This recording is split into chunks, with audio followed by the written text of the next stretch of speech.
We are live.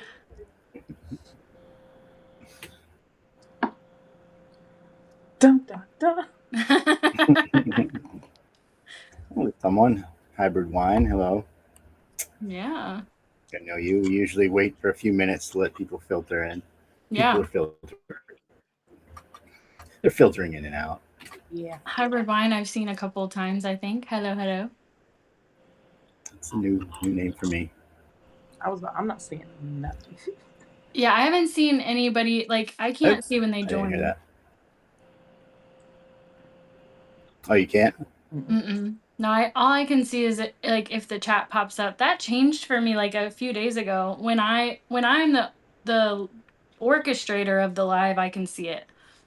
But yeah, Oh, for some reason it doesn't pop up when they join anymore. It's weird. that's kind of lame. I know. Sucks. I know, like they've fixed a couple of things, but then like Yeah, I don't understand some of the shit. What is I have the that? Are you I receiving have transmission? yeah, I have the oscilloscope set up for our audio, but you can't see it because the thing's too small. Oh, okay. There's really, literally no reason for it other than it looks cool. Yeah, I like it. So my 8-year-old is a ghost hunter, and she was telling me Oh, about this app that like you can get on your phone. She doesn't live with me right now, so whatever. But she was telling me about this app you can get on your phone where it picks up the, what is it called? ENT. like electromagnetic spectrum or frequency. Yeah, and Yeah. so she and I were gonna do that this coming weekend, is pick that up, and I'm super excited because like I love that she's into ghosts. That's great. Yeah, so like anything electronic will basically give off electromagnetic radiation to an extent, depending on what it is. Like a microwave will fill the room with it, Oh, and like a small device would be a little less. But obviously, the theory is that like ghosts or whatever alter those fields as they move through, and they can create their own sort of fields. So yeah, it's yeah. interesting. Well, I found a couple of places that are nearby that are like abandoned buildings that are Oh, just fun. like on farmland or whatever. Mm-hmm. And they're easy to access from the road. So I'm thinking like I won't get in a lot of trouble if we just like stay outside. Yeah. Mm-hmm. I may be teaching my 8-year-old bad habits. I don't. Nah, Yeah. it's an adventure. Yeah. I But was Builds gonna, character. I also downloaded this app called Randonautica. Have you heard of it? I have heard of that actually. I had it on my phone for a while. It was interesting. I didn't really use it much, but it was definitely interesting. Dude, the first time I used it, I said, take me to a place that feels like home. And it took me to this random house that's like 1800s stonework, where they used actual just like stones. And I'm obsessed with that Mhm. stonework. And I was like, holy shit, like how did that happen? Um, so I also thought like, okay, maybe I can get us a couple, once we get a few under our belt and we get like, pretty chill about it, maybe I can get us a couple of ghost tours that way. Like just see, take Yeah. me to some scary stuff. That's what a lot of people used it for during COVID, was to find like haunted places. And there was one instance where someone found a dead body. I think Nice. I heard about that actually. Yeah, I remember that. Weird. It's supposed to be random, but who knows? Well, they tell you to set the intention, and like I said, I am fully like Dululu woo woo over here. So I fully think that I mean, the way that it took me to this house after I have been obsessed with this kind of stonework for my whole life was like, okay, this app is like absolutely on point. It was weird. I liked using it. I never really hunted anything down, but it's cool. It's a cool idea for sure. Yeah, it sucks that like now I mean, I guess I understand like you have to put a paywall on certain things because the developers deserve to get paid and all of that. But like when it first came out, obviously with beta testing, it was free, and that was during COVID. And I'm like, how did I not hear about this? Hmm. Yeah. All right, so we have 4 people in here now. Oh, you know what? I did just see somebody pop up. So it's random. Yeah. It's so weird. Sincerely Seb and No Pointer. I'm not familiar with any of them. That's awesome. Thank you for joining. Hi, guys. And we have a mystery viewer or something because it says 4, but whatever. Mysteries. So I guess we can sort of start the show. This is Signal Seeker. It's the only show brave enough to ask what the hell is wrong with people. And more importantly, why does it feel sponsored? And so we have Sam Spaghetti here. I have 3 questions, if you don't mind answering them. Okay, yeah. Okay. What do you write or create on Substack? So I don't have a niche. I'm going to tell you what I don't do. No, I'm just kidding. I don't have a niche. So I have done like this weird combination of like horror, psychological thriller, and smut recently. When I first started on Substack, I was just kind of like finding my voice using like tarot cards and stuff to like just like write about the things that they made me think about or introspect about. And then I joined like the horror community and I started reading a lot of it. And I found a horror writer like locally to me. And we started talking about tropes. And so I started practicing that. I've always loved writing romance. So I was like, horror smut. Yeah. That's great. Yeah. I can see how that would work. Yeah. Okay. Would you rather meet an alien, have an out-of-body experience, or know the meaning of life? Well, I feel like I know the meaning of life. So I would say... Well, go ahead. That's hard. Now we have 4 questions. Oh, yeah. Like, okay, so meeting an alien or having an out-of-body experience. I guess I would rather meet an alien, honestly. Because I want to see what they are, like, at their, molecular level. Yeah, totally. Okay, so I guess... So we'll have 4 questions. What's the meaning of life? It's just to fucking experience it. We're these, like, I think our bodies are just these avatars that we're given temporarily to experience all of the aspects of humanity itself. And then hopefully we're, taking all of those experiences in stride. Like, we're just conduits to teach the universe about what it is to be human. Okay. That's a really good answer, I think. Yeah. Can I trade in my avatar? Damien asks. This is also a pretty good question. Yeah. I wish I could. I was going to say you're a really good guest for this particular subject because we're going to get into some stuff like that. Okay. Why don't you go ahead and ask your last question? On a scale of 1 to accidentally opening a portal in your basement, how weird do you think tonight's conversations are going to get? Oh. I think we might accidentally open a portal. Okay. Yeah. Cool. Hopefully. That'd be fun. All right. So tonight we're talking about a couple different things, but they're related in sort of in a strange way, which is no surprise. The 2 things we're talking about, or starting to talk about, is the Monroe Institute and/or the Gateway Project. We'll get into that in a second. And the other thing is the Hope Cartel, which I know a lot less about. I did look into it a little bit, but I was hoping y'all could enlighten me more on that. But they are definitely related because they're both about essentially altering states of consciousness or altering states of perception through different means. The Hope Cartel does it mostly through something called 9D breathwork. And I mean, I'm familiar with breathwork, but somebody says 9D and I'm like, what? I don't understand that. But and the Monroe Institute and/or the Gateway Project. So I'll get into that real quick. Robert Monroe was a radio engineer originally. And he started having what he called spontaneous out of body experiences.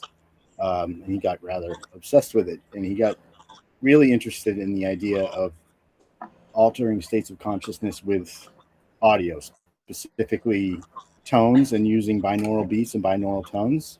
If anybody there he doesn't know what it is, whatever, one tone in one ear, a slightly detoned tone in the other ear, you get a third one in your head, and depending on the volume of each, you actually it can develop a beat of its own, which I've experimented with myself with. It's pretty cool.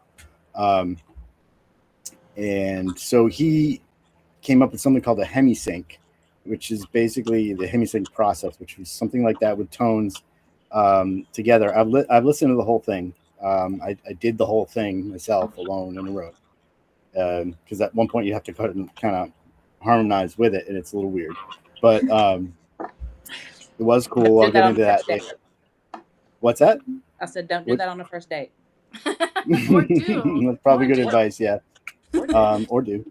I'll get into that, my own experience with it later, but it's essentially a hemisync to sync up both sides of the brain, right and left, and to essentially induce some sort of altered state of consciousness. Now, his goals with that, to me, are kind of nebulous. I wasn't exactly sure. I think he just was trying to recreate those out-of-body experiences, essentially. Like, what are they? What's happening? He's trying to recreate it with audio, which is a very cool idea. But where it gets really in the Monroe Institute, it's still a thing. You can go there right now to the website. You can buy the hemisync process. You can listen to most of it on YouTube, honestly. But where it gets really interesting, of course, the wonderful CIA decided to study it in the 80s, and they called it the Gateway Project, or Project Gateway, a couple different things. But and that to me is where it starts to be really interesting, because why, right? Like, and it is a recurring theme. Intelligence agencies almost in every major country end up studying these weird fringe things. Yeah, they love the weird.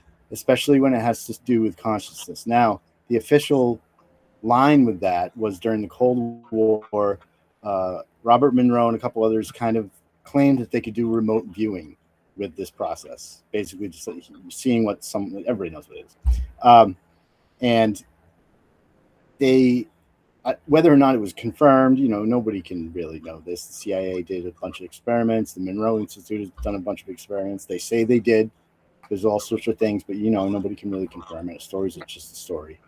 But so that would be why they were interested, right? Because the Russians were looking into their own sort of like psychonaut sort of stuff like that, like definitely remote viewing and all that.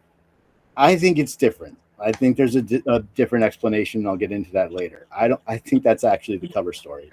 It's a hypothesis. I don't know. Can't prove anything. Mm-hmm. But we'll get into that a little bit later. And does someone want to talk about the Hope Cartel? Because I'm not really as up That's on all that. Sam right there. Okay. So the Hope Cartel is centered more on service members, firefighters, police officers, military, members, whatever, who have seen combat. And its focal point is around PTSD and helping them with processing like their PTSD. So again, they use sounds. They use those I'm going to say the word wrong, binaural. Yeah. I guess. And then they also and then they also use like different frequencies. So there's a lot of research done on like the Nikola Tesla, 369, 963, the different frequencies, like hertz, not 369 hertz, the different frequencies that Tesla used in his experimentation across the board, but specifically in what he called, or what then became more popularly known as like the death ray. So it's just like radio waves, frequencies, obviously. and how that alters the way that our brains form new neural pathways. Mhm. And so, like, you can watch their videos are like kind of cheesy, but they're also like, I really kind of got into it when I was checking it out, because as soon as you said the gateway, I was like, all right, you take that and I want to do this. Because I thought it was really cool how, like, they basically bring all of these different service members into a gymnasium, if you will. And the guy who owns it, I don't remember his name, but he's got a couple of assistants that will walk around, and everybody, him included, his assistants, all of the people that are like undergoing the meditation, they're all listening to the same music. And there's an aspect where, like, you'll see in his videos, some of these people will just like shoot up out of nowhere in the midst of their meditation and just like, I don't know, like release a ton of emotion, crying, they might be like angry, and his assistants will come over and like, put their hands on them and just like rub their back and like calm them down or whatever, because they're having like, they're either regressing memories, or sometimes they're just having like overwhelming amounts of emotion come up. But a lot of them talk about like how they'll regress certain memories from their childhood, even, that have been, sort of like mind blocked to protect them or whatever. But it's really interesting because, again, like, he focuses on that as like part of the criteria of the business, but then there's other benefits of that, I mean, they explore as well, which is like, you know um finding like the why behind what they're doing, and like, he helps them with like reintegration back into society. So it's like a full package, sort of. But yeah, it's really cool to watch. I don't know, I mean, I don't know that much about like the company and how it started. I just know like I mean, it bleeds into, like, I don't know if you guys have like a lot of like understanding about like Carl Jung and his So, whole, like, all of his practices with like shadow work and stuff, but a mhm. lot of it, and I haven't done a ton of like official memory regression. I've done like memory regression meditations and then had like wild ass dreams about like my childhood and past lives and stuff. But so it ties into a lot of that content that is specifically like, um like the research content that's specifically surrounded around like regression, memory regression and stuff. And yeah, I don't know, it's just like it's a really cool purpose, I think.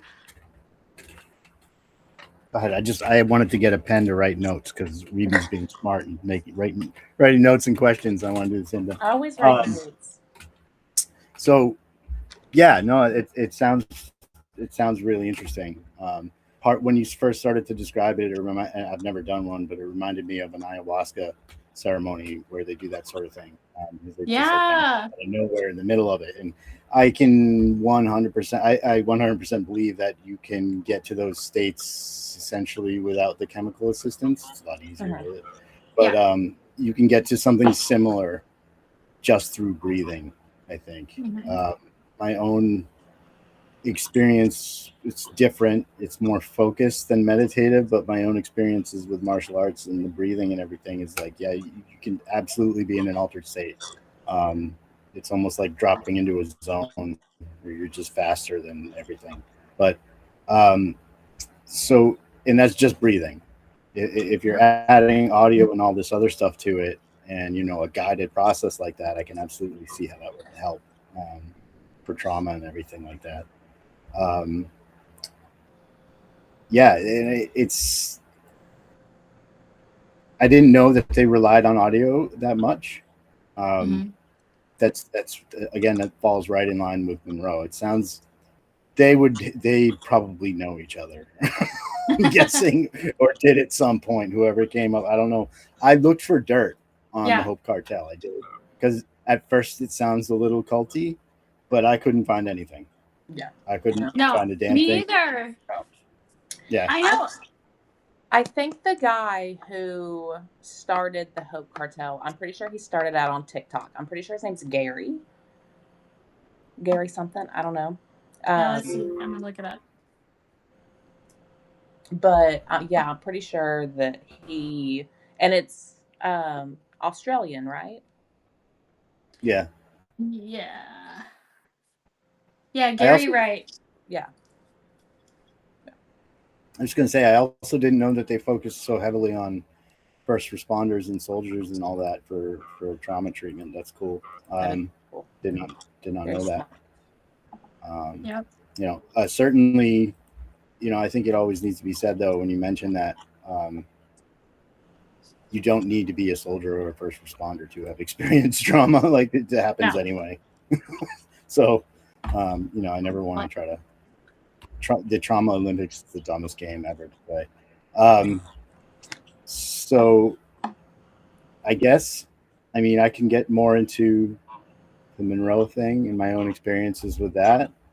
Like I said, I looked it up. This was actually some time ago. This wasn't in preparation for this. This was a couple of years ago I did this. I looked it up. I became interested. I started listening to the videos and everything. And what you kind of do is you kind of sit there, you close your eyes. It tells you, you know, you're going to hear something in your left ear, you're going to hear something in your right ear, and it kind of just, at first, it's like he's basically saying, if I remember correctly, it's take all of your worries, all of your concerns, and put them in a box.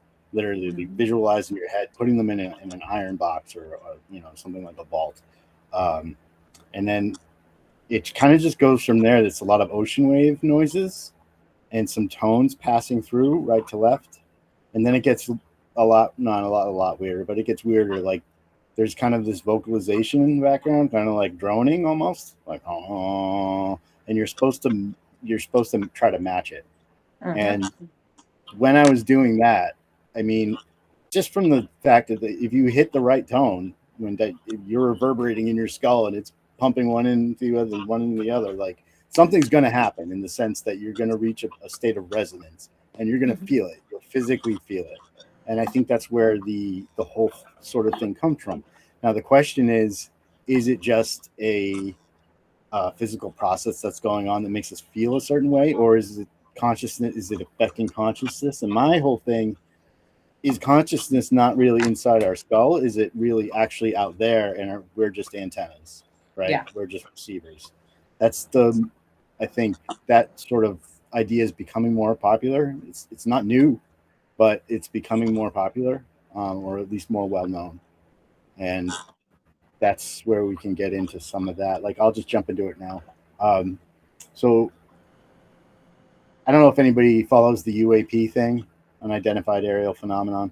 Oh yeah. There was a congressional hearing in 2023 where they had some fighter pilots, like high-ranking fighter pilots, very well-respected people, you know, straight-laced, not whatever, no woo in the room, right? Yeah, not a woo in sight. But no, and the answers they gave it was mind-blowing, honestly. It was crazy. Like, there's definitely something up there. I don't know if it's flying, or I don't even know if it's physical. But they're seeing something, and it can outperform anything that we have as far as flying goes. Now, when you look at some of the videos, like the gimbal video, because there are videos of it, and to me, the first thing that comes to mind is a cursor on a screen, like, because it doesn't behave like it's in the same physical reality as everything else around it. It just moves at right angles at high speed. It changes, it almost like instantaneous travel. Like to me, it looks like a cursor on the screen. It's moving through intention, not a physical process. That's what it looks like to me. And I think with the Monroe thing, what I think might be happening is like these things are either they're manifestations of something or they're being controlled by something. And that something is someone or something in a different state of consciousness that's able to control these things. And that's why they can move with intention, just pure intention, not physical reality. because they don't seem to be affected by the same laws of physics as everything else around it. It's crazy to see. And I think with the Monroe Institute, to me, that's why the CIA was probably interested in that sense. Yeah, the remote viewing, but also like if consciousness is a field and not necessarily in our skulls individually, if it's a field, then if an altered state of consciousness is going to change your perception. You're going to be able to do a lot of different things. Yeah. Some scary things, really. Yeah, and I think that's really why they were actually interested in it. I think the remote viewing is actually a cover story for that, but they always lie. Yeah, it's that. It's. I mean, that's what they do. Yeah. It's that whole aspect. So I read this book. Let me try to remember. Oh gosh, it was Becoming Supernatural. Let me see. That sounds cool. I gave it to a friend of mine because he. So I met this guy while I was traveling, who was like a reformed pastor. He used to be a pastor at a church, at many churches, and then he quit and he started just like traveling on his motorcycle. And I was traveling in an RV and we met at a goat farm. And we sat around this campfire one night and we're just talking about we're just talking about like life in general, and he brought up how he felt like there was a lot of truth to like Christianity from like this metaphysical perspective, and but the church doesn't focus on that. It like highlights like Jesus Christ and God as like these ethereal beings, but it doesn't focus on how like we all have these metaphysical capabilities within us.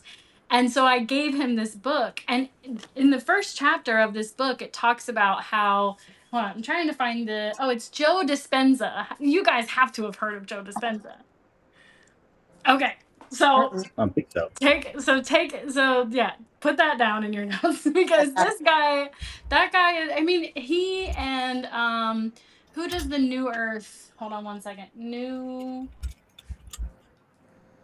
I can never remember names. I'm so bad at it. Is he a chiropractor? No. Is he a chiropractor? No, that's the first thing that comes up. No, it's he wrote a book called The New Earth. The New Earth. It's called. Yeah. Oh, Eckhart Tolle. So Joe Dispenza, Eckhart Tolle, Abraham Hicks. They're all kind of like into this aspect of like altering your reality with your state of mind or state of being. But specifically in this book, Becoming Supernatural, Joe Dispenza depicts a tour that he took his students on with a monk. And they visited this like cave system. And the monk walks in and he's talking about like how, the like they can like kind of assume what's around the next corner and different things. And then all of a sudden he does this like experiment because one of his students like asked a weird question about like how he challenged the monk. I think one of the students like challenged the monk and was like, you can't really do these things with your mind or something. And so the monk puts his hand on the wall of stone. And he's like, when I move my hand, you will see my handprint as like a depression in the stone. And none of the students, like all the students were like, no way, you can't do that. Like you can't move stone with your mind. And so he moves his hand and there's a fucking depression of his hand in the stone. And that's like the first chapter. That's how the book opens up. And it talks about all of these aspects of self. There's also Internal Family Systems is another book about the internal like parts of self that we adapt over periods of time. But essentially it is bringing all of these parts of yourself, all of the aspects that you are when you come to Earth, all of the aspects that you learn to be through your lived experience, and then all of the aspects that you think you must be because of these external stories that exist in society, and bringing all of those into like one, cohesive system within yourself in order then to be able to do these things in your mind. So my point was that there's this multifaceted aspect of all of these things that come together. Like I was going to ask you, like, have you guys ever done candle gazing? No. No, Okay. is it like looking into the fire in Game of Thrones? Yeah, I mean, basically, so you stare at a candle, a lit candle flame for however long it takes. You just stare at it. And the goal is to create the impression. You know how your eyes will create that like light impression if you look at something bright, then you can close your eyes and you will see the image of that light. The goal is to create that impression. I personally feel I've done candle gazing multiple times, and I have had out of body experiences with candle gazing, like period. Like you can't tell me that. Like one time I was on an airplane and I walked out onto the wing of the airplane and met a crow in the sky, and then Joel disappeared. Where'd he go? Where'd he go? He's like, this bitch is crazy. Nah. I It know. says that his internet connection's unstable. Yeah. But He'll no, jump back. I really like the idea of candle gazing. Yeah. So I would stare at it for at least 1 hour. And that to me is like how you get the biggest benefit. It kind of starts to hurt at that point. You'll feel your eyes get like super dry and like start to ache, and especially if you have like light sensitivities, it causes that. We were just talking about how to actually do the candle gazing, but yeah, so you stare at the candle. I would say do it for like an hour and just see what happens. And then once you stare at that flame and then you close your eyes, you just kind of like allow whatever comes up in your vision to happen. But like I said, like when I had this experience, I stepped out onto the wing of a plane. I was in the plane in my seat. I got out onto the wing and then a crow flew by and I like jumped onto the crow and it took me places. So when you say places, I have a ton of notes. Like I probably wrote 4 pages of notes on this one experience. But what I would say is like if you're talking about like being able to consciously control these, UAPs in the sky or whatever, I think that like there's a lot of research that's been done on like telekinesis and telepathy from like distance ranges. I can't like pinpoint the research right now, but I would think that it probably has a lot to do with like telekinesis, and I know for a fact like the NSA has been all over telekinesis for a long time. It was a major part of like what was happening in orchestration with like the Agent Orange stuff that was going on around that time period. So I don't know. Do you know anything about that? No, I mean I know multiple intelligence agencies have looked into all sorts of things like that. Anything surrounding telekinesis, telepathy, altered states of consciousness, essentially, like especially the CIA, always seemed very interested in it. And I think that's the question to me right there, or at least one of the first questions is why, Oh my God. if there's nothing there, then why, and they do, to be fair, or to be skeptical anyway. Just because they research something doesn't confirm it. They often will just research something and then it just gets put away as a project folder somewhere and nothing happens. But there definitely is a pattern of intelligence agencies looking into these things, and it's interesting to me, the whole gateway process, because I just made that connection earlier with the idea of, like earlier today, of the idea of controlling, not that part, but making the connection between the Monroe Institute and controlling these UAPs, whatever they are. To me, they look like projections or cursors on a screen. Like it looks like a manifestation. It doesn't look like a physical body. Mm-hmm. And that would fall right in line with, being able to project something. And if consciousness is a field and not just in our individual skulls each, which is even weirder if you think about it, right? Like, then it's really, you can think of it almost like an operating system for a computer, There's the field, you're outside the field, you are, the interface is the mouse and the keyboard and everything else. And you're operating in essentially God mode, right? In the computer, for the computer world, because you can do all these things, right? So it's similar to that, I think. That's the idea or the hypothesis behind it. I don't know. When I saw I'm going to get sidetracked into the UAPs here, but Go for it.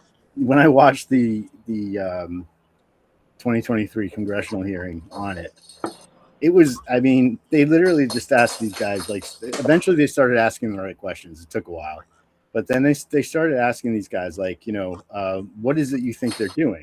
And they're like, well, we don't really know. And then somebody else would come up and they'd be like, well, to me, it looks like what's probably happening, and correct me if I'm wrong, is that it looks like they're doing reconnaissance. It looks like they're probing, because this is what we would do. You would see a similar behavior. You would go in, you would test the response times of other, whatever it is you're trying to study, right? And that, it very much looks like what's happening.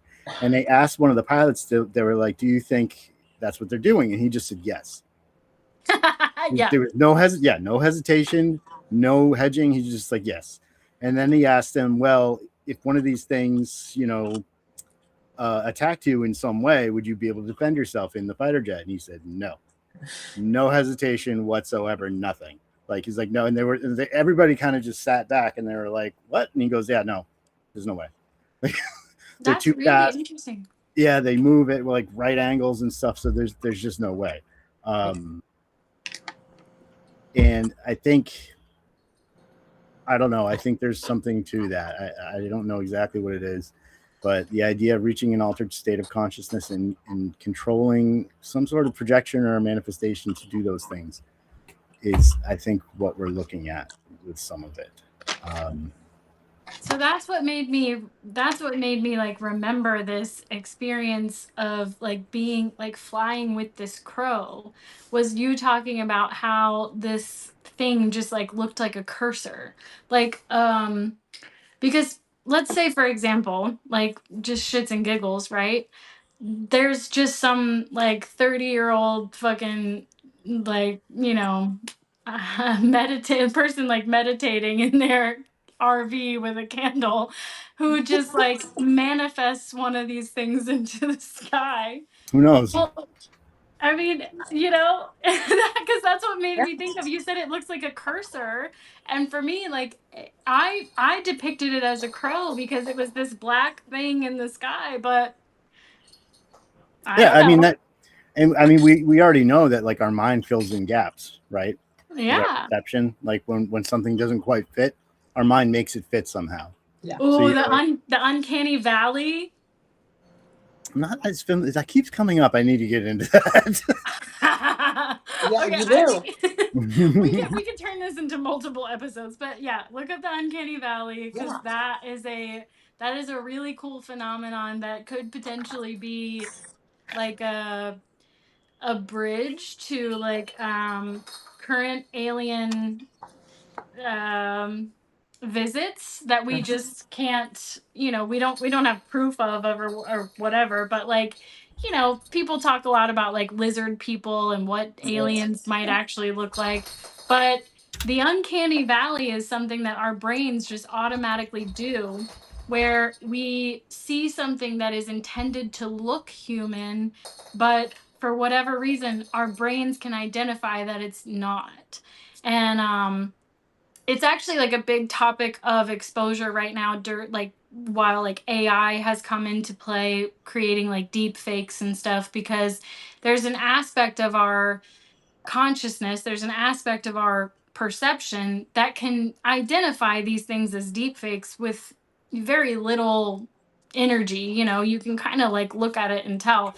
But as AI gets more technologically advanced, can it actually overcome that uncanny valley? And is that something that the developers are actually studying without releasing that information, without telling us? You know, is that something that they're actually working toward to be able to overcome that within our, you know, so that we can't misperceive it? So this is really interesting because I had no idea what that term necessarily meant. You just explained it. I also looked it up at the same time, and I realized I just wrote something the other day that's literally describing that. Right? I called it the Attention Stability Initiative, and it's basically an artifact. Right? It looks like it's a report written by somebody, but if you read through it, it's literally about artificially generated images and scenes, and the people who can tell the difference and the people who can't. How quickly, how long it takes, and then everybody gets categorized into these categories, and essentially, I don't know if you're familiar with Project Bluebeam, but yeah. So if they were going to do something like that, it would be extremely helpful to know where people were. And with all the new data centers and everything else going up, to be able to track everything we do and think, they would be able to categorize us in the sense where, like, yes, this person's going to be narrative resistant, this person not so much, and then they can pigeonhole you wherever you need to be in the whole scheme of things. So yeah, I mean, it's really interesting because I just wrote a whole thing about it and I had no idea. And I think like algorithm training is very important too with that, because like people, I mean, you know, we control our algorithm by the things that we interact with online, right? Or supposedly we do. And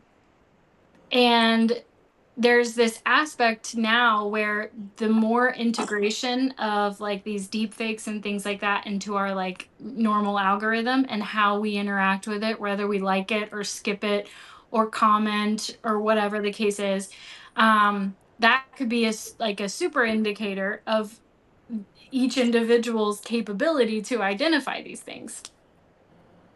Yeah, that's literally what I was writing about, and I had no idea. That is so cool, dude. That honestly, that happens a little more than it should, I think. It's a little eerie sometimes. And part of that, I think, and now we're talking about the same sort of thing again, but like, when you buy a new car and you start seeing the same car everywhere, you were all there before, you just didn't notice it as much. And it's the same kind of thing, I guess it's like a self-fulfilling prophecy almost. But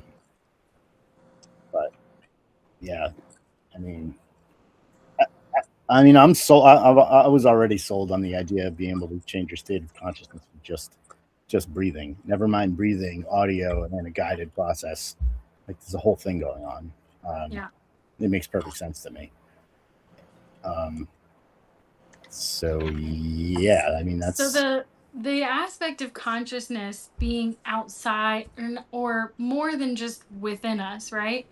So like, imagine that inside your body there's a web, because there is, right? You have your nervous system, and you have your spine, which primarily controls your nervous system. And in your spine, you have these veins that come up into your brain. So it's creating a network within your body, right?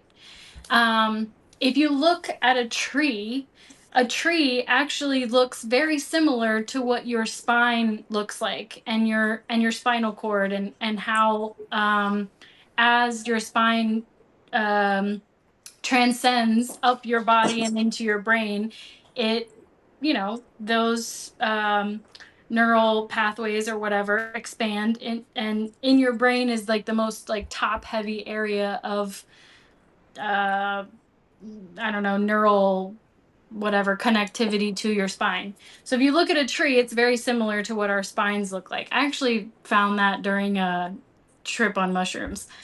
The reason I bring that up though is because when you look at different aspects of nature, you can kind of see how, there are comparatives within the human body. And so let's say you have this network within your body, and then there are all of these networks outside of us: trees, flowers, grass, whatever the fuck.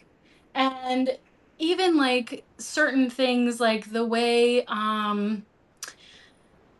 like we started building these mini computers and giving kids these mini computers to build on their own, right? And so the way that those are structured is actually very comparative to the way that like your like right brain left brain works, because I think that's a part of like how they teach you how to build the mini computer.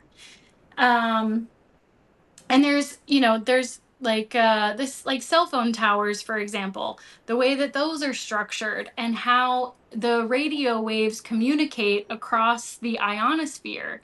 Anyway, I did a project in college on the antennas in Alaska called HAARP, HAARP, and the way that they communicate with like our brain waves, specific kinds of like weather patterns even. So if you look at all of these like concepts outside of us and the actual build structure, there's a lot of similarities. And then you think about this like web of consciousness, right? And like telepathy is the easiest because it's like how you communicate with, another person or another being. Like if you've ever received a tarot reading, or multiple tarot readings, in fact, you will start to notice the efficacy of those tarot readings based on your own demeanor at the time, like how open you were, or how specific your questions were. Did you set the right intentions? Did you open yourself up, right? Because when you first start to receive tarot readings, you might be a little bit skeptical, and then those tarot readings are going to be really vague. But then you start like, if you get into it a little bit more and you go to more readers, and they have like different styles of reading, you start to like open yourself up and you ask better questions and you get better answers. And it's the same thing like when you start meditating. When you first start meditating, you might just feel a sense of wholeness or whatever the case is.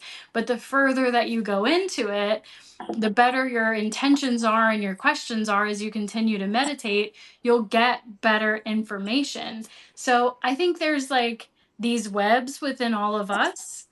And then outside of that, there's like the webs that like within the webs that continue to like, branch out, almost like spider webs, for example. Fractalization. Yeah, exactly. And we can learn to connect with those, and we might not consciously understand that that's what we're doing, but there's research on the monks during it was the same time period as the Knights of Templar, which I don't remember exactly what that time period is, but what they found was there were these temples built all around the world, mostly in Europe, and these monks would sit in these temples for days upon days. And they were built out of limestone specifically, because limestone has or it's said that it has a component of being able to harness the energy from the earth and expel it up into whatever it's touching. So the human body, for example. And so the temples were all built out of limestone. And it's said that these monks would use these temples to communicate back and forth with one another through their meditations. And if you look at limestone, it has that veining effect that our bodies have, that trees have. So I just think, yes. Make the connections. Yeah.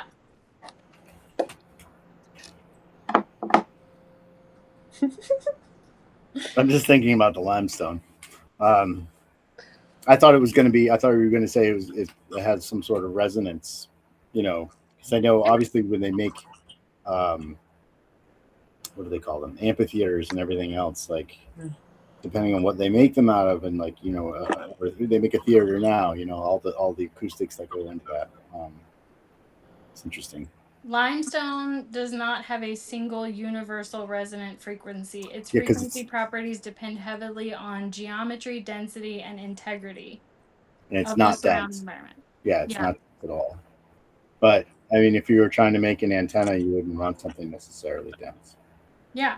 Sure. Have you guys seen the what is it called? It's the amphitheater in Colorado. The most popular one. What is it called? Hold on 1 second. It's built on the side of a mountain. Red Rocks Amphitheater. Oh, okay, yeah. Yeah, it's one of the most like popular, like, you've made it basically, like if you hit Red Rocks and you can like fill it up. Yeah. Becky said, "When's Satan coming out, Joel?" When's Satan coming out? Satan is here all the time. Yeah, I mean, it just happens. I can't really. You haven't done it. Do you have like a Satan like this? A little schmeagle? Is that working? No. Yeah, it's working. Oh yeah. It's a little bit different this time. It just happens, Becky said. Yeah, it just happens. Yes, there it is. That's great. Yeah. And actually, like, so I did a live on the 8th. I was supposed to do it on the 6th of June, but I was moody, so I didn't. But I did it on the 8th. And it was about the Order of the Golden Dawn. Do you guys know? No. Okay. I don't know what it is. You've made so many things to Google here. It's awesome. I'm telling you, it could be multiple episodes. So the Order of the Golden Dawn is like a collaboration of different esoteric historians, and like John Dee, for example, was a famous astrologer, and he started the order, or that's the story. And the reason why he started it was because at the time he lived in Moor Lake in London, and the Catholic Church was like taking over the monarchy and London and just like all aspects of England. And there was like a lot of oppression happening within like super like poverty stricken areas, and it was just it was just running rampant, basically like changing their entire lives and the way that the government was structured. So John Dee and Edward Kelly, I think was his name, who was a scryer, what they did was they put out they basically did like a show, and they would go into these little marketplaces around London and surrounding areas, and they would teach people about their craft, astrology, especially Edward Kelly, because he was like the first person to like really popularize like the crystal ball and being able to like see the future through inanimate objects and stuff. So they started these traveling shows, and what ended up happening was the community, the word got out, and a whole bunch of other esotericists reached out to them. They started this order, and they started to do heavy research on like Egyptian culture and Greek mythology, and the old gods of like um, I'm forgetting the term right now, Celtic mythology and stuff like that. And they started to bring together like the different like aspects of being that were considered to be like, high priestess or godlike aspects of being. So what did these people exude in their day-to-day lives, and that's actually where like the Book of the Law and even Anton LaVey's the Satanic Bible came from.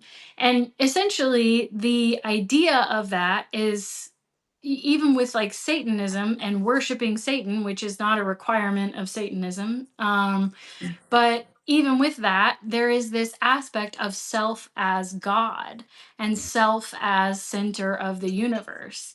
And so that was just a big proponent of like the Order of the Golden Dawn and what they antithesized to do.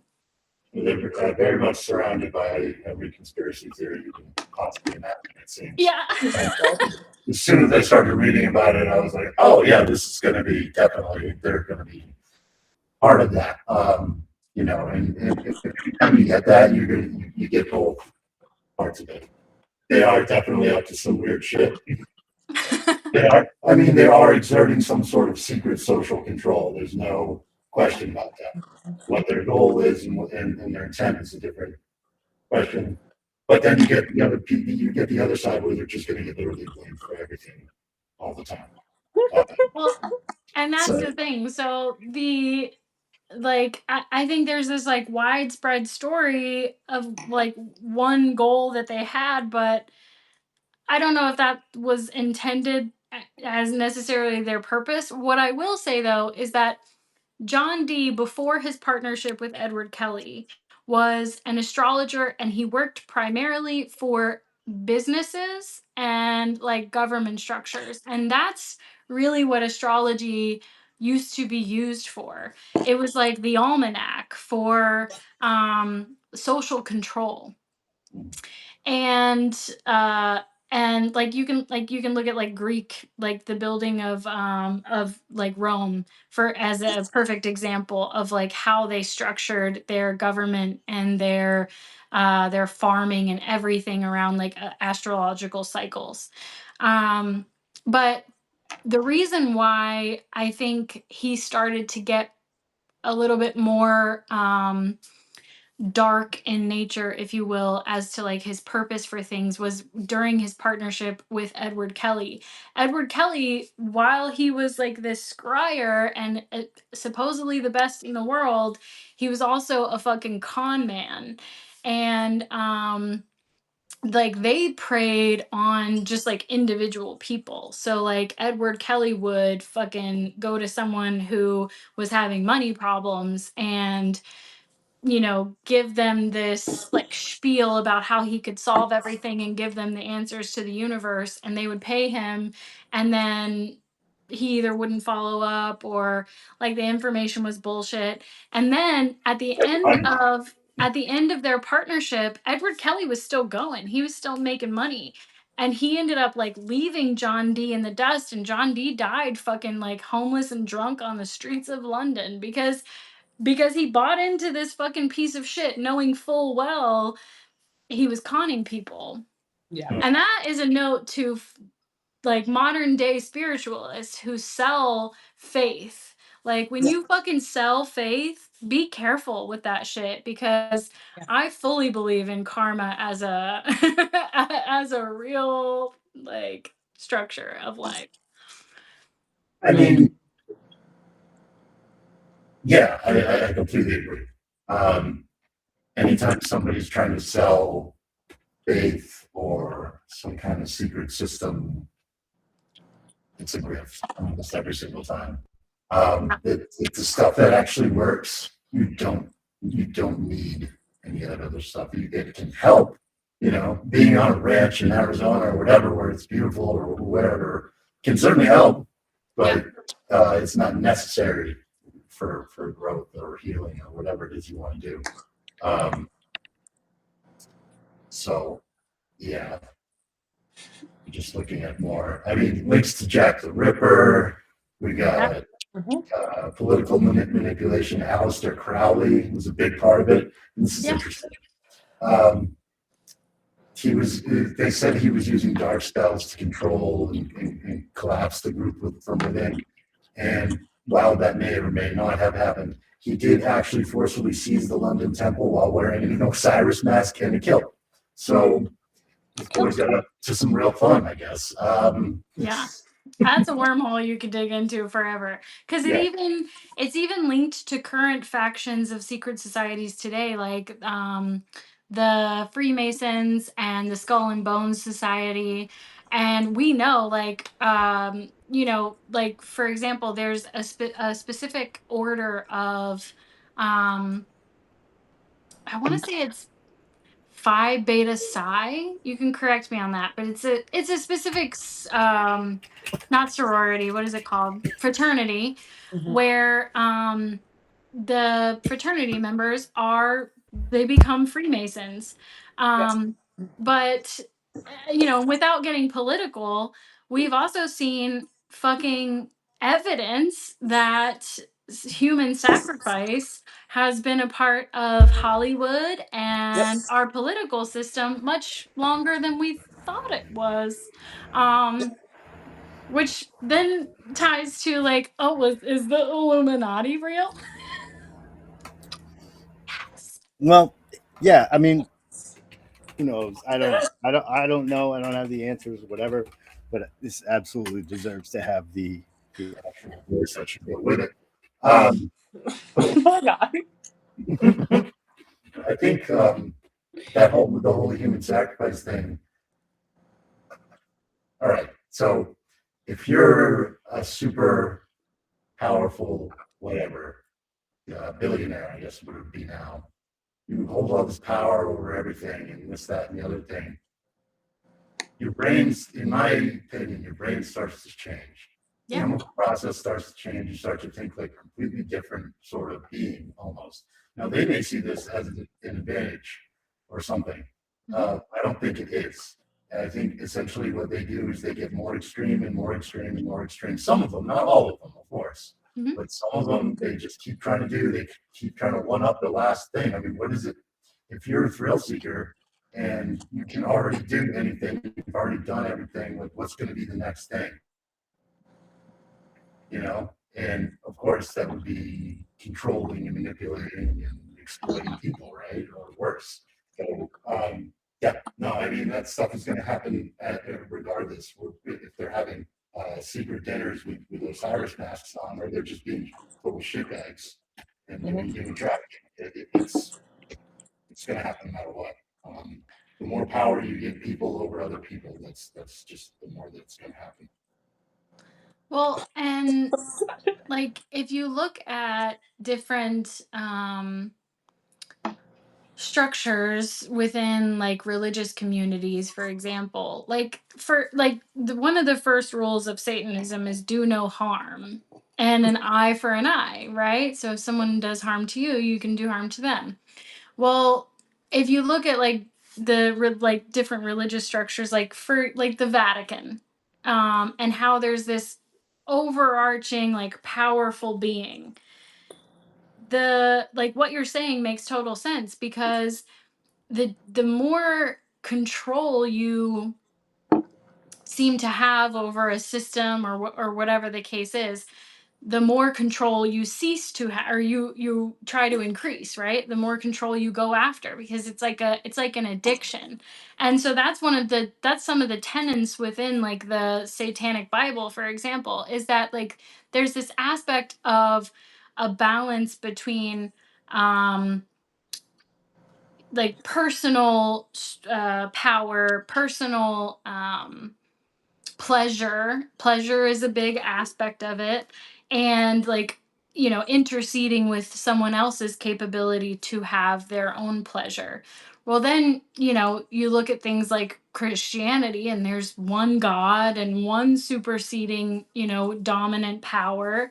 And how did that go for, let's say, for example, Moses, and like anyone else who got in God's way? But then there's, like you think about like what human sacrifice is. Well, maybe in 1400 fucking Scotland, it was actually like cutting the throats of humans and hanging them upside down and bloodletting them into the roots of a tree. But now, what is human sacrifice? It is building a fucking Amazon plant where you don't let anyone have any days off and you work them 14 hours a day and you don't put air conditioning in their fucking trucks. Yeah. And you force people to work until their bodies can't, regenerate fast enough to get them back to work the next day. And yeah.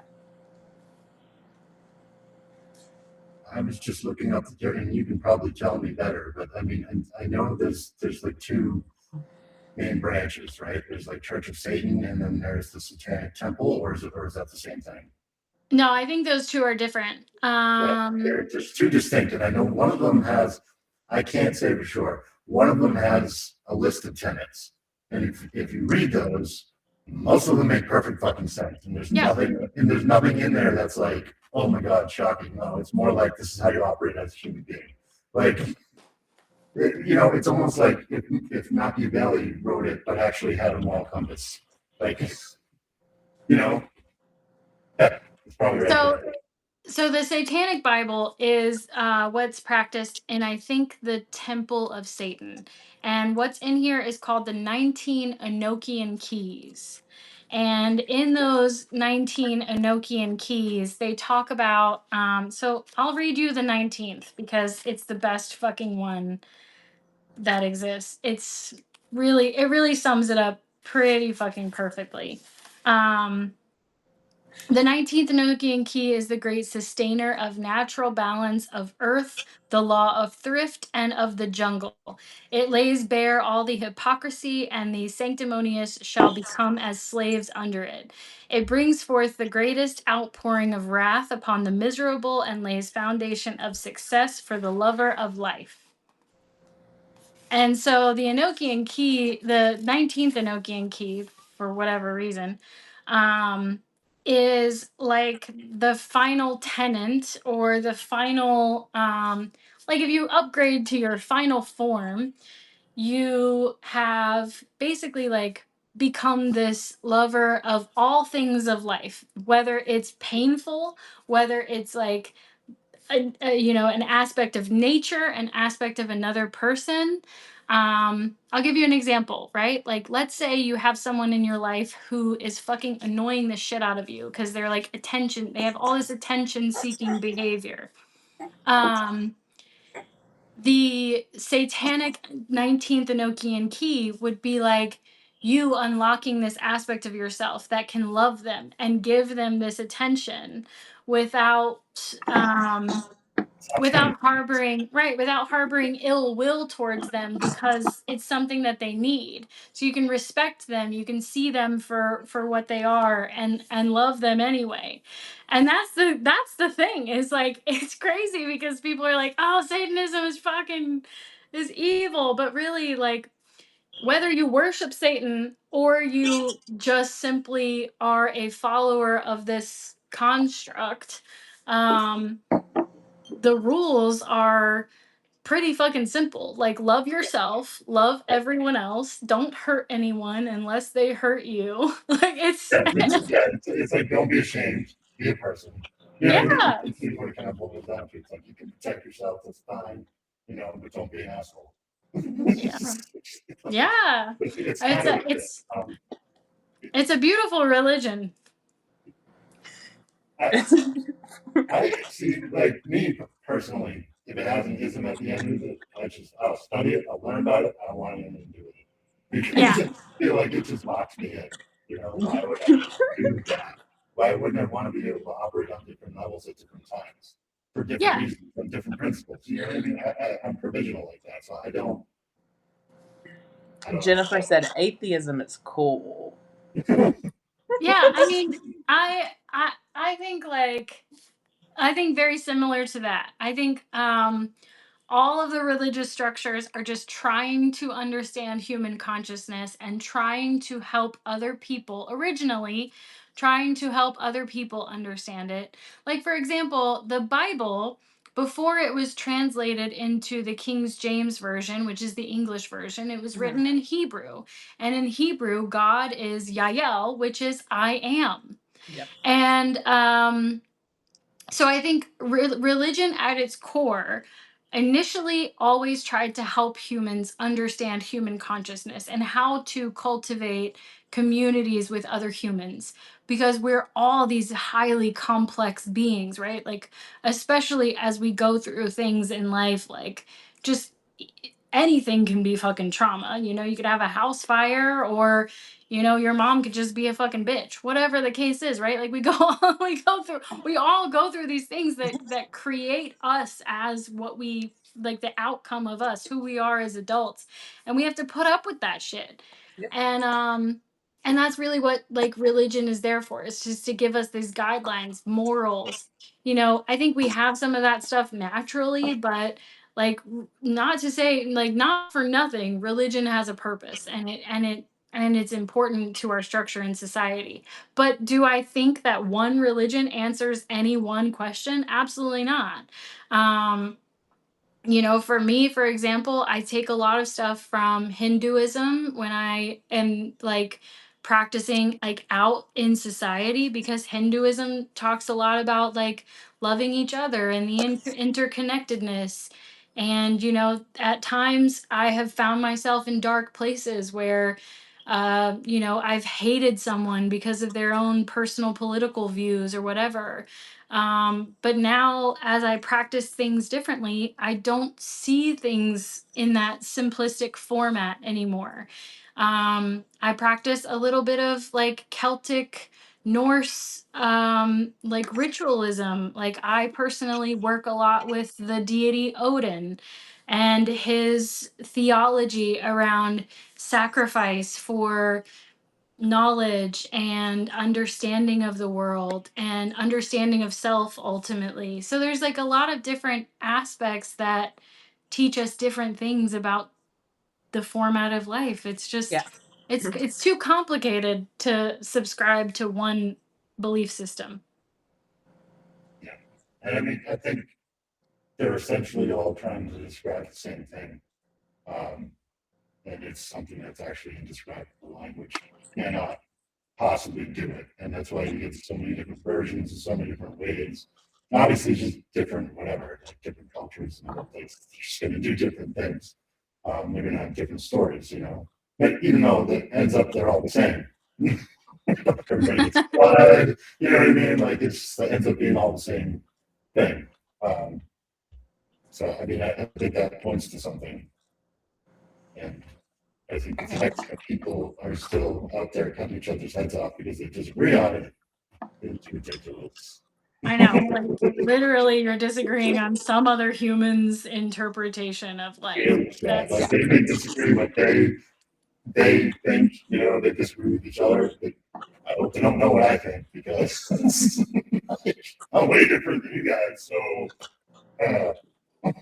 Yeah. like, when are we gonna wrap this up? Like, what are we helping here? I don't know. Hold on, turn the Satan voice off first. Turn the Satan voice off and understand. That's better. Yeah. 3 All right. sheets to the wind right now. I know, Becky was like, how long you been drinking on that Guinness, girl? Since 12:30. Oh, shit. Jennifer asked earlier, she wanted me to do an angel voice, so I got to do one for the next show. Okay, Jennifer said, my friend recently told me about stolen destinies or taking karma. The notion you can take someone else's destiny or karma via proximity, and then that patriarchy is effectively stolen karma at scale because women are the creators. We are meant to be the leaders, and you know how it got taken, religion. Yep. Yeah, you're not going to get any argument from me on that. Go ahead, take it. I would prefer that, very much so, because I've seen enough of the other side. Go ahead. So, karma transfer, number one, like, first and foremost, like, think about it like this, right? Like, a lot of women find themselves in their sexuality. And the patriarchy has essentially taken ownership of feminine sexuality. So that it's almost like if you do or if you fucking don't, it doesn't matter. Like you either are hypersexual and over sexualized or you're not sexual enough. Yep.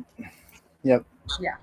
I think that, I mean, who knows really, but it always seems like the pagans had a better thing going on in that sense. Like it was a little more at least egalitarian in some places. Yeah.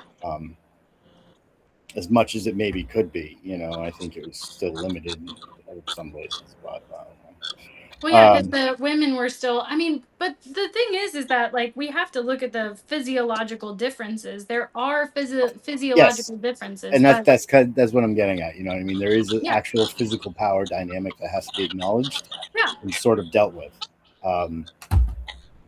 You're not going to get any argument from me on that either. So Carl Jung actually has a really beautiful theology around the structures of relationship dynamics between men and women. I didn't know that. I'll have to look into that. The divine feminine and the divine masculine, which makes me think of a song, and now I'm like, okay. Divine feminine. Oh, and there's a divine child too. Yeah, I don't know that much about that, but I have heard of the concept. I don't think Carl Jung talks about it, but he talks a lot about the inner child, which is like the master of all of us. Sex is never about sex, is what Jay said. Never, ever. Never, ever.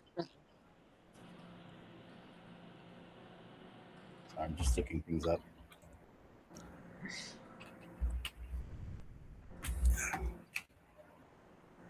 Talk amongst yourselves. I was gonna say, like, I feel like I just word vomited. So. No, it was great. No, that's why we have guests, so you can do all the talking.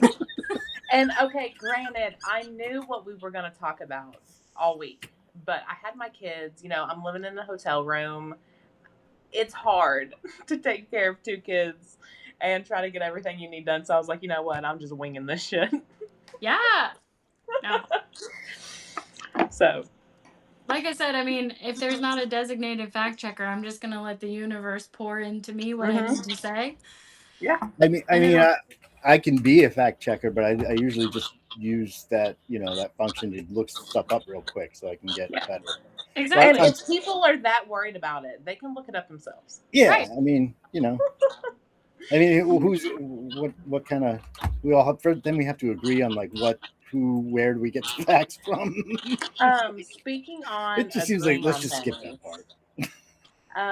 No, speaking on whether we agree on things, I think that we should definitely do our debate that we tend to do at the end of everything. And we saved this one specifically for you. Pineapple on pizza. All right. Yeah. Go ahead. Go. You guess first. Is pizza. It's amazing. Yeah. That's where I'm leaving that at.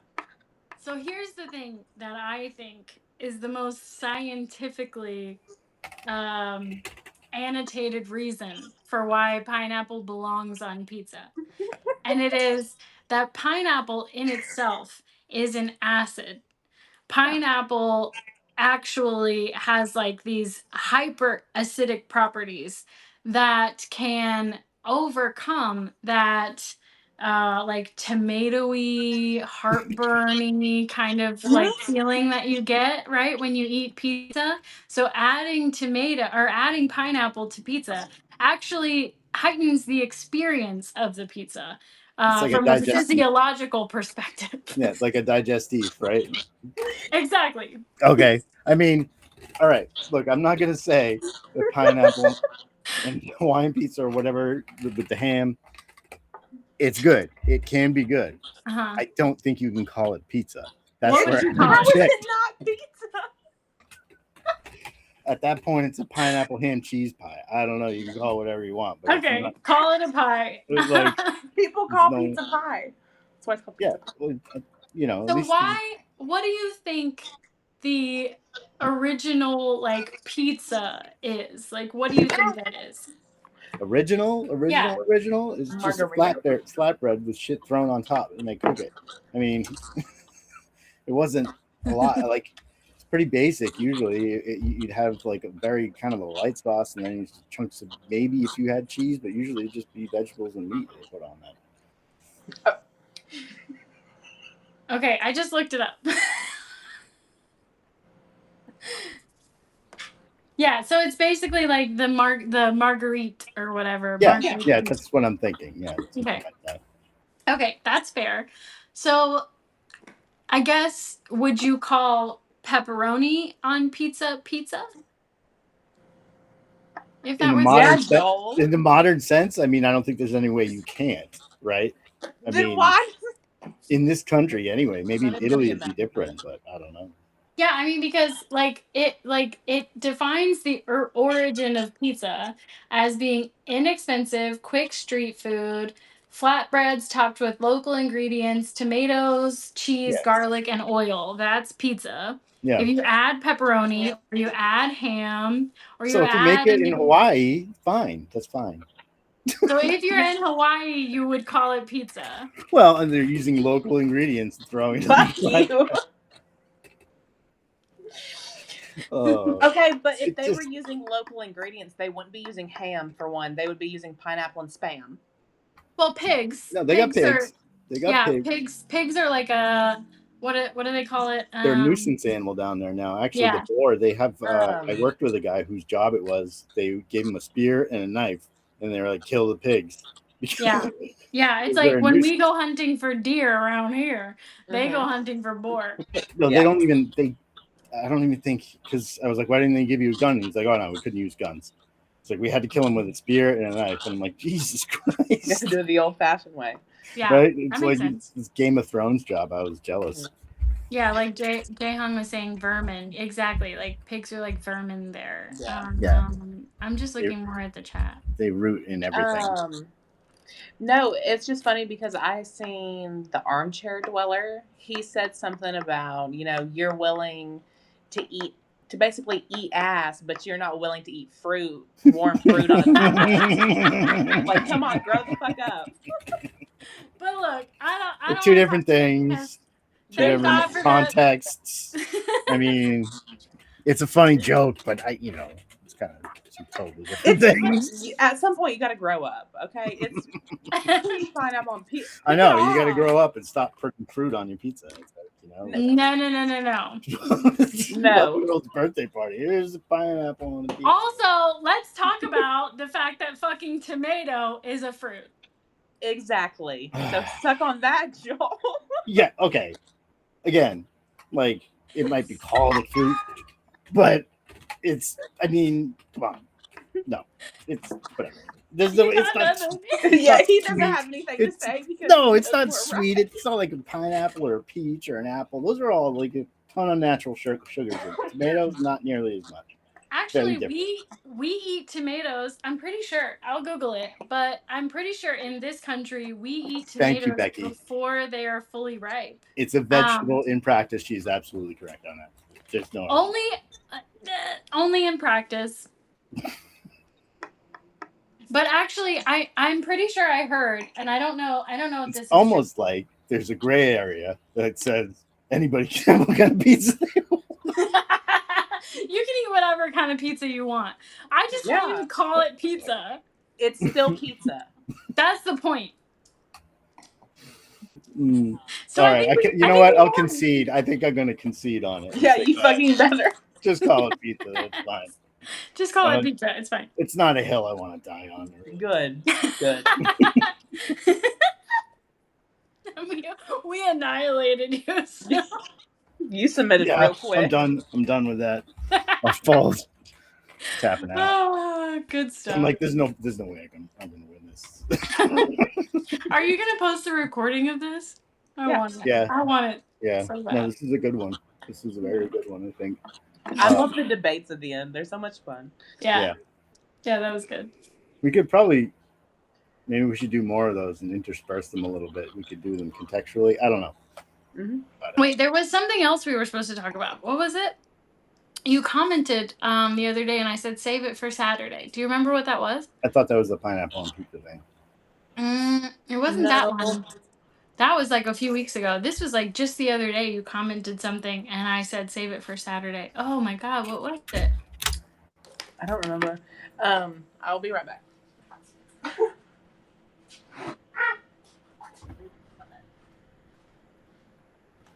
You know, and that's one thing. Hashtag fucking Substack.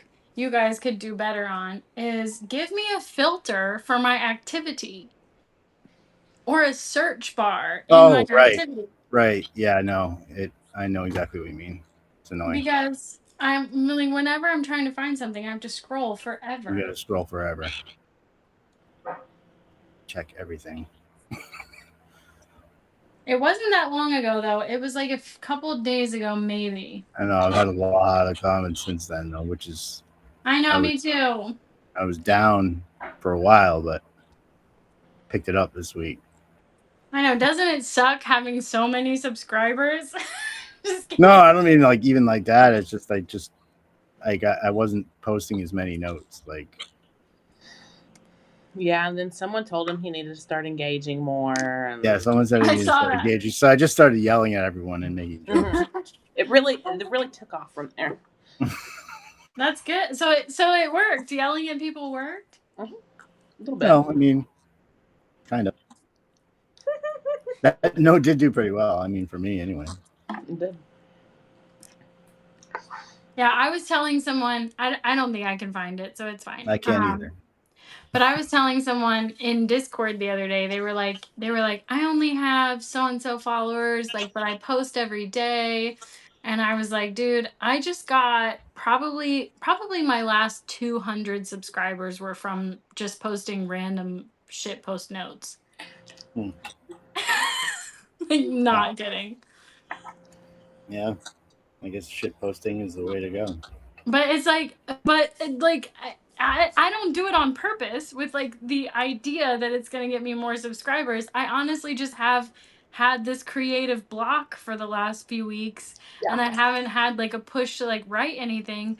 So I'm just like, you know, screaming out into the void, and randomly like that has been working.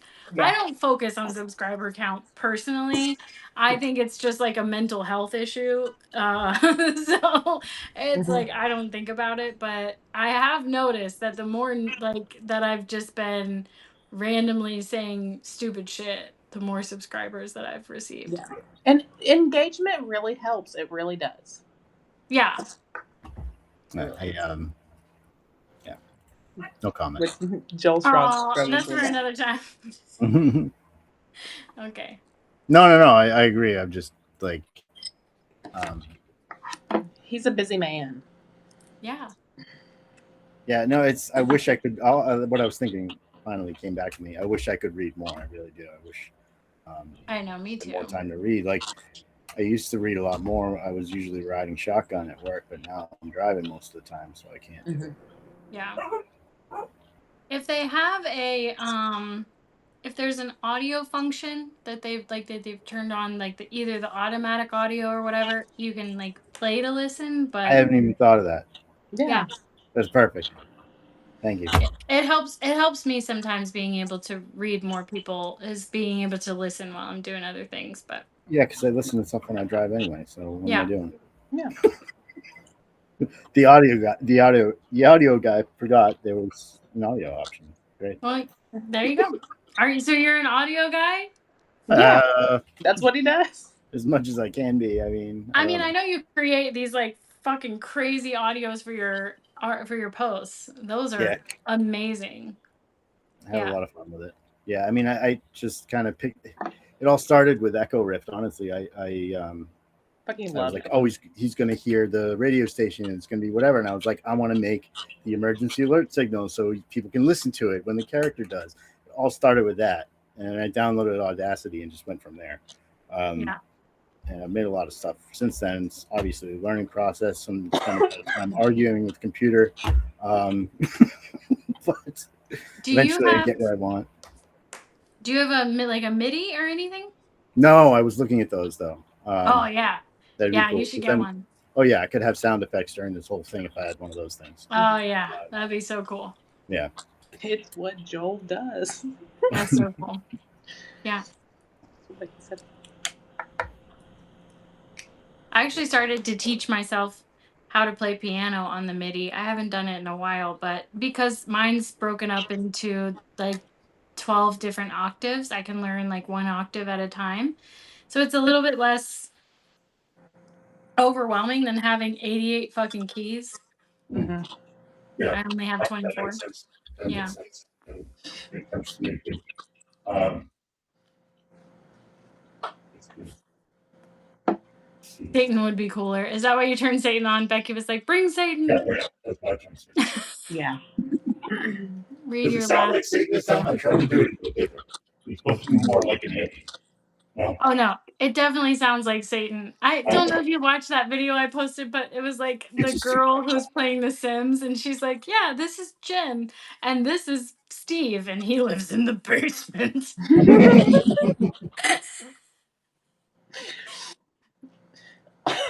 They changed this one thing.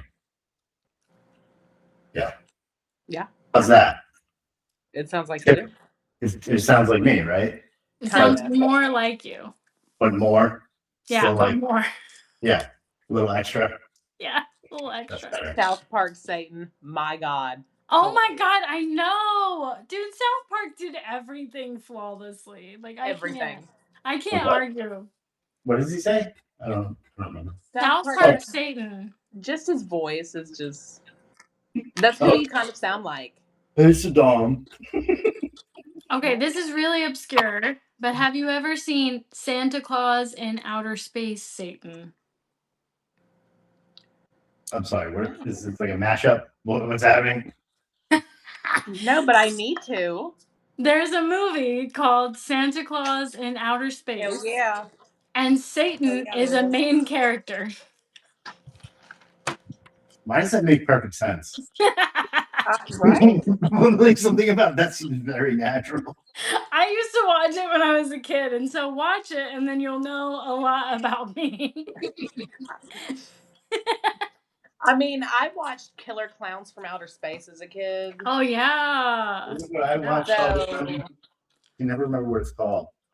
It's that weird ass movie. I think it's Sleepaway Camp. No. It's Forgotten Worlds or something. It'll explain everything. Explain me entirely. It will. Because it's like an alien planet and there are these weird ass. I can't find it now. I forget what it's called. Dang it. Okay. I'll figure it out for the next show.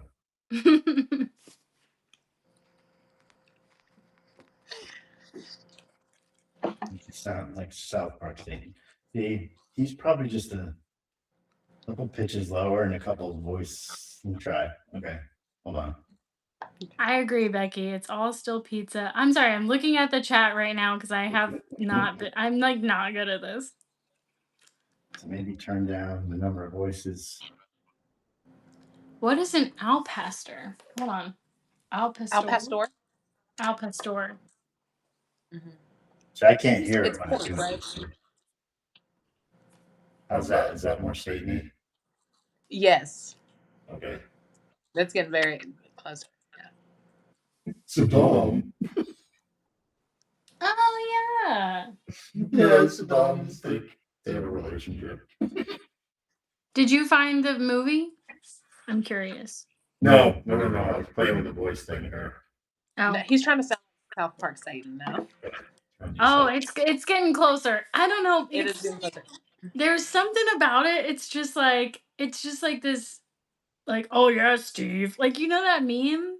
You know what I'm talking about? Like, Yeah. oh, like it's like the power of Christ compels you. It's like, no, it doesn't.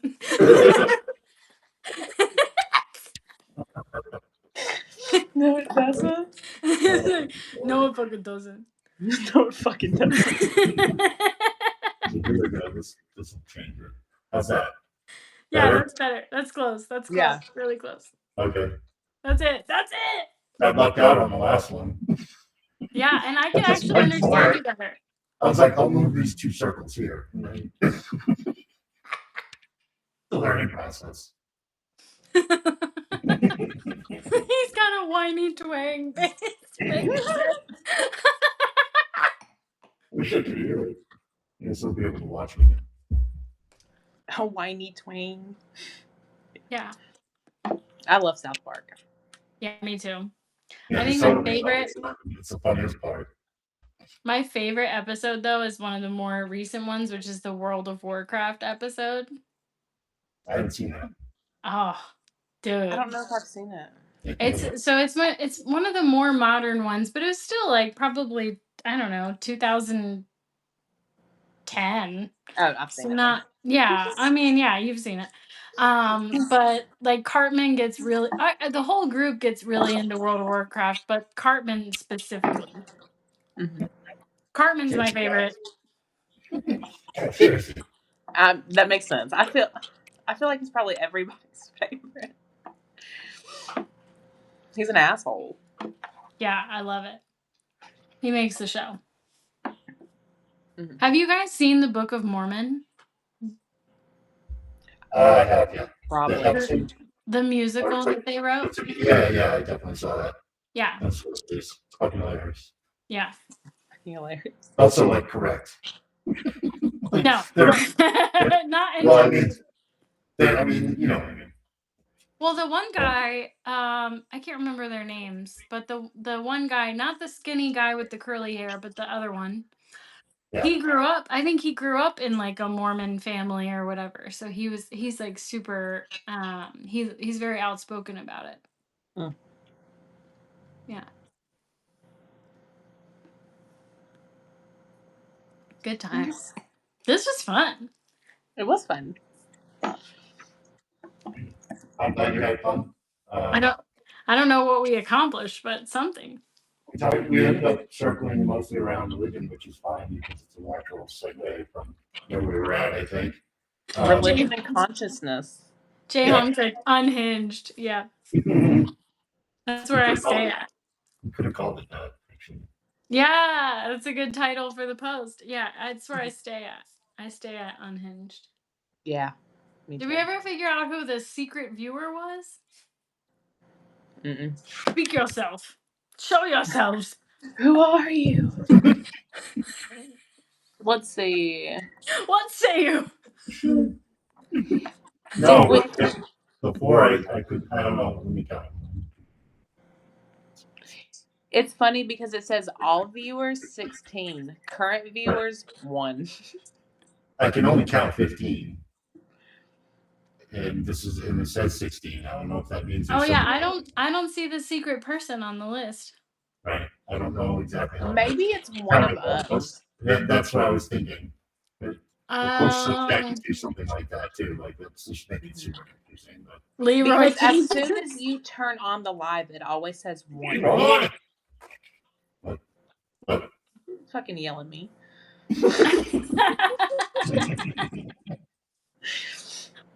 Oh, God.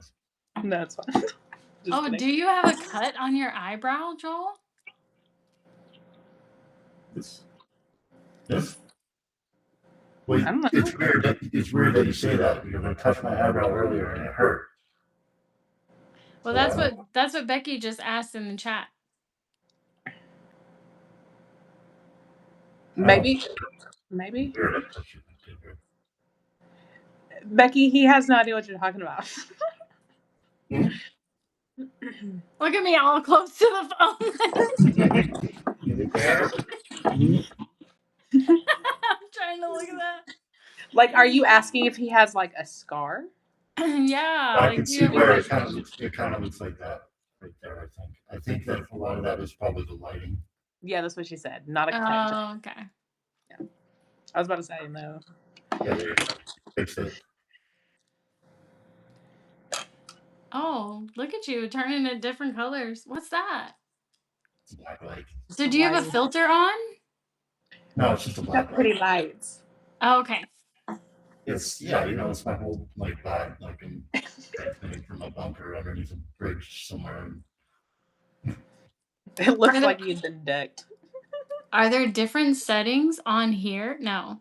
Oh, there is. Touch up appearance. What do I look like? Yeah, you can have filters. What do I look like? Oh, it made me frozen. Yeah, it froze you. Oh, wait. Here it is. Here it is. Did it work? I think you look the same. Yeah, it doesn't look different. It doesn't look any different at all. Maybe a little like smoother. Yeah, we don't need that. Turn that off. Yeah, I don't see a difference other than maybe my redness, but that's my Irish. That's my Irish heritage coming out. I gotta let that breathe. I'm like a fine wine. You gotta let that breathe, you know. You gotta let it breathe. Yeah. All right. Well, we got Us World Ain't Ready. Huh? World ain't ready. That's what Becky said. Y'all ain't ready for this. Dun-dun-dun. I'm gonna sleep so good tonight. Me too. I'm drunk. I've been drunk since 12 o'clock. I'm happy for you, sis. I did take a nap earlier after we did the trivia show for Jae Hong. I took a nap earlier. So everything was irritating me today. And what do they say? It's like halt. Don't get hungry, angry, lonely, or tired. I mean, that's when you're an addict, but I apply that across the board because that's life, bro. But like, I feel like everything. I was on my way to the gas station. I needed this fucking stupid nicotine pod, and I lost my vape, and I was like, I was about to lose it. I swear, if one person had fucking stepped to me, I would have been in an altercation. And I just was like, there's no way I'm not cracking this wine tonight. Yeah. Because I was about to lose it. Mm-hmm. And that's the thing. Like, you can be a super spiritual person and still have like this fucking chaos inside of you. Oh yeah. Yeah. Like just deep visceral fucking rage. Ugh. I saw a kickboxing place today though, and I thought like, man, I should try kickboxing because I really would love to kick the shit out of somebody. Yeah, I want to go to one of those rage rooms.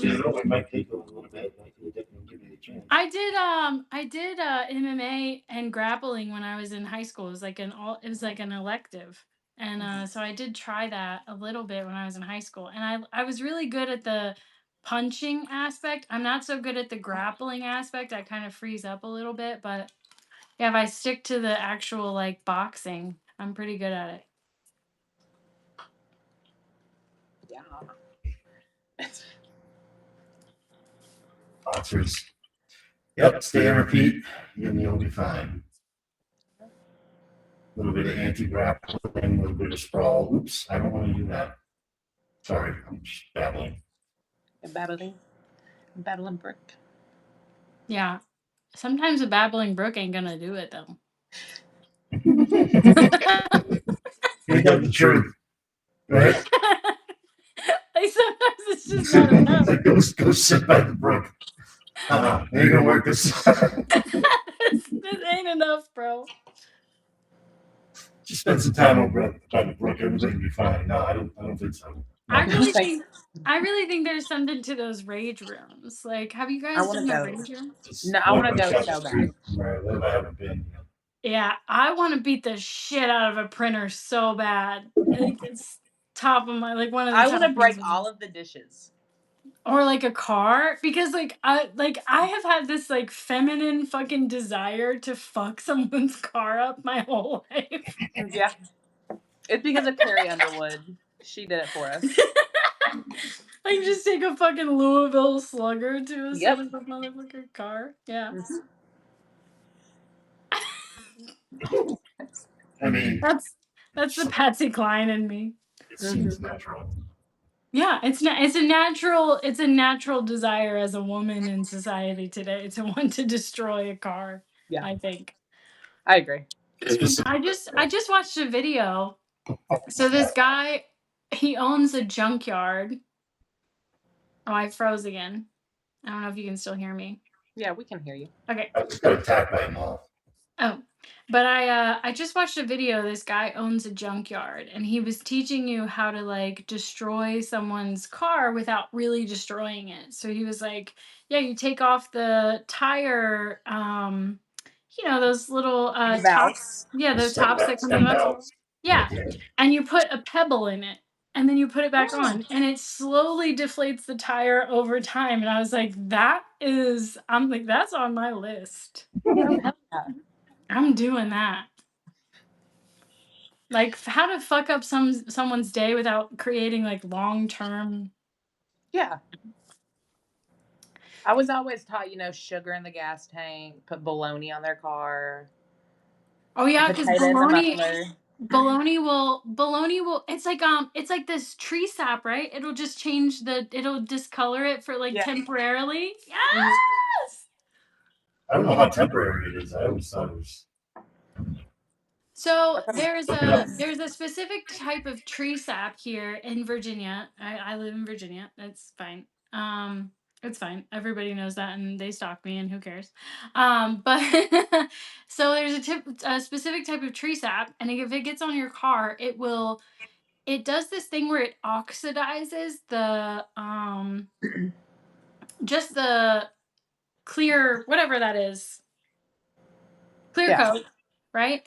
And so it'll change like the look of the paint, but if you take the tree sap off and you let it have like exposure to sun again, it changes it. And I think that's what bologna does, is like from what the research that I've done. Again, I have this feminine urge to just destroy someone's car. Mm-hmm. I don't know. Yeah. Yeah, pretty much. I grew up in a place. But the gel coat protects most of the paint. Yeah. So, yeah. Yeah. So it's just the paint that has to clean off. Yeah. Yeah, it's fine. Like eggs. It's just an inconvenience. Yeah, that's exactly it. I just want to highly inconvenience someone. I don't want to ruin their lives. I would just drive my car around with polka dots out there. Yeah. I mean, fuck. Yeah. Yeah. Just hit the bugs. Just hitting bugs is enough. That inconveniences me a ton.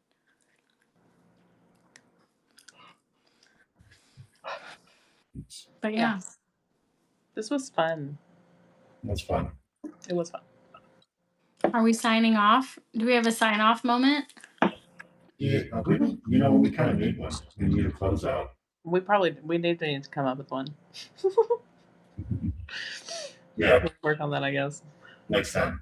Oh, Brian Jayhawk just joined. That's his fault. He was talking about earlier how I was going to be a classy addition. I can promise you I was not. It's just 10 seconds ago, you're like, I want to vandalize. I don't know. I guess it depends on your definition of classy. True. Yeah. I mean, I was drinking a glass of wine with my pinky out at times. So. And you're drinking wine out of a glass. I was like, I want to vandalize a car.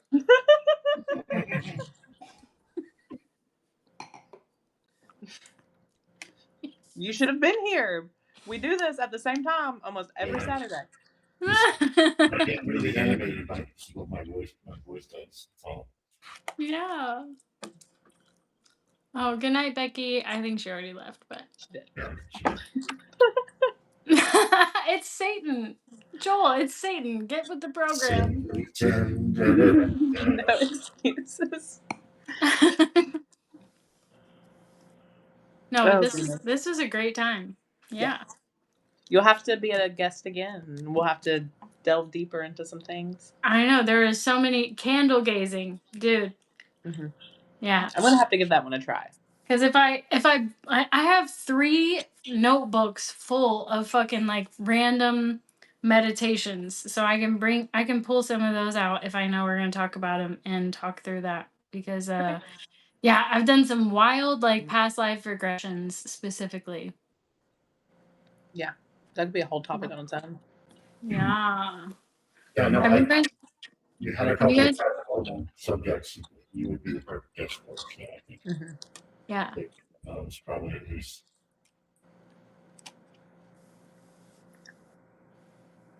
You gotta turn off the Satan voice, man. I can't understand what you're saying. I know, I can't understand a word. I'm like trying so hard. Yeah, just a great nod. I was just gonna say we have a couple paranormal subjects that we were gonna do. It you'd probably be the perfect guest for. So yeah. Oh yeah, let's do it. Yeah.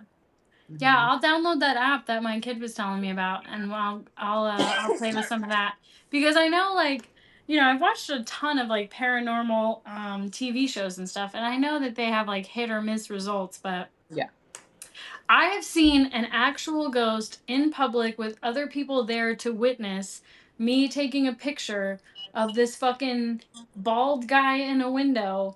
I was on a ghost tour, and the tour guide was like, dude, that is like absolutely legit for the person that she was telling us about who lived in this house. And so, like, that was when I became a full-on fucking believer.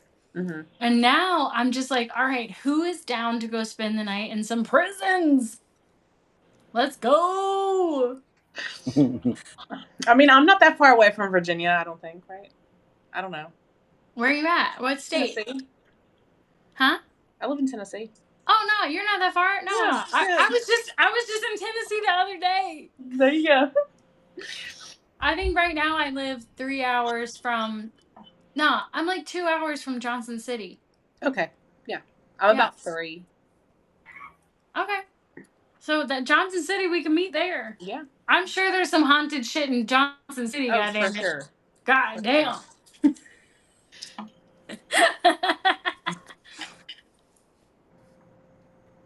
Okay.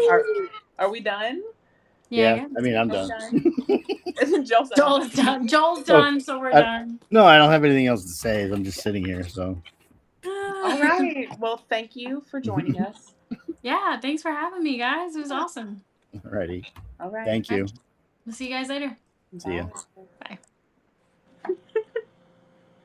Bye.